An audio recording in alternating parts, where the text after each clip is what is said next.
Why do some Jamaican men use women and how do they do it? Number one, the what can you do for me mentality. Some Jamaican men enter the relationship with an agenda. They're not in it for love, they're in it for the benefits. Money, food, a place to stay, or even a visa. For example, when you met him, things are sweet, things are going well, but after a while, he's always short on cash, needing a favor, or expecting you to hold things down while he is still sorting himself out. So, some men, they do enter the relationship just to see what it is that you can do for them. So this is one way of using you.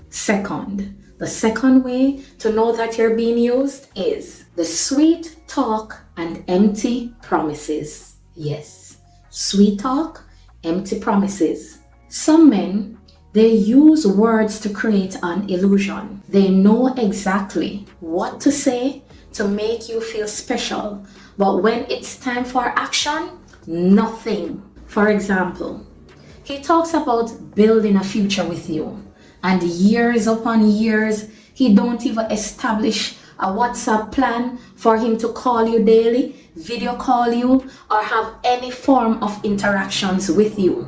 So therefore, he only sweet talk you and fill you up with empty promises. This is how you know that a man is using you.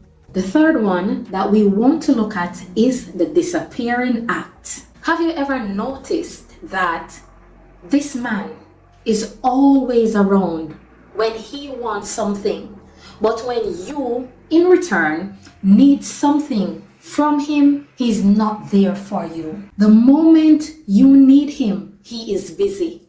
Some men, they pop in and out like a WhatsApp status. They're there for 24 hours and then poops, they're gone. For example, he's always tired to help you out, but somehow he's always full of energy with his friends.